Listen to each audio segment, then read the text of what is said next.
Welcome to Business Lunch. I'm Pavitra Parekh. Those are all of the top headlines that we're looking at as we get into this brand new show. And, as we start talking about the markets, overall for the markets, it's looking like quite a good gain, 140 points higher. We are at the high point of the day.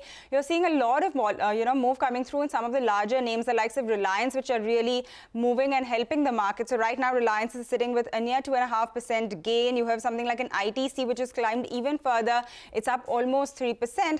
So that's what's happening in some of these stocks. But take a look at the banks, which were, struggling for a better part of the day. They're now almost 140 points higher on the Nifty Bank as well, helped by the likes of HDFC Bank, ICICI Bank, all of those looking quite good. The IT pack also really shining today. So whether it's an HCL Tech Mahindra, Infosys, all of these looking quite good. In fact, even if you take a look at, the mid-cap IT companies, the likes of, say, a Cyient, Emphasis, you have a Birla Soft, all of these doing very well. So that space definitely, holding well in the green. On the downside, the pressure continues in some of the Adani names. So Adani Enterprises, of course, is down.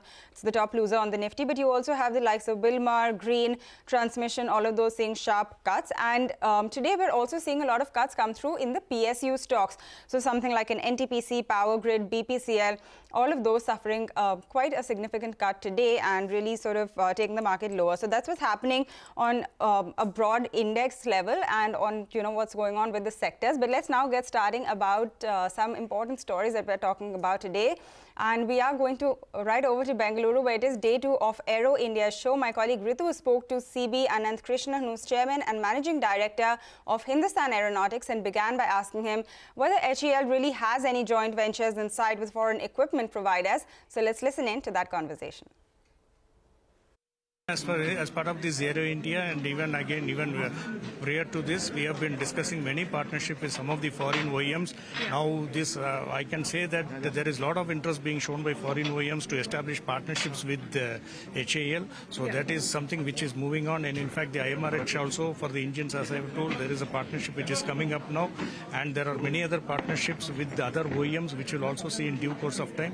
So we are also very keen to not only have partnerships with the foreign OEMs, but also with the Indian industry to see that the ecosystem is completely developed, and with the sort of projects which we have got, we will feel that we will be able to. Sir, but what has been the kind of conversations you said with global countries that have shown interest in acquiring aircraft or other products from HAL? What have been the conversations with Egypt, Argentina, Philippines, other countries? No, these are all the leads which had come up. Our marketing team is in touch with their defense industry, and this is taking shape now. Now, maybe that once we get some formed up discussions are getting formed up, then probably we will pitch in and we'll try to initiate the discussions as far as. And these are for LCAs, or which particular aircrafts are you in talks with these countries for? It is both for LCAs as well as for the various types of helicopters.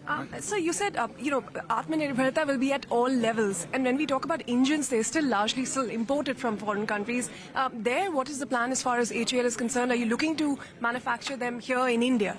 No, but one thing, ma'am, even though Atmanirbhar Bharat, we are telling, we have also been manufacturing engines, almost 5,000 plus engines we have already manufactured under the various TOT arrangements. In fact, 2 of our programs, engine design development programs, on both on fixed wing and rotary wing also we have initiated. So we are trying to develop those engines, and the new engines for the IMRH program also we are trying to have the design development done in India, so that it will be a true real Atmanirbhar Bharat and the IPR will remain within the country. So you said there's 90,000 crores of an order pipeline for HAL. If you could give us a few highlights. No, 90,000 crores is a pending order book, 84,000 crores as of now, and with the HT40 it will be 90,000 crores of pending order book.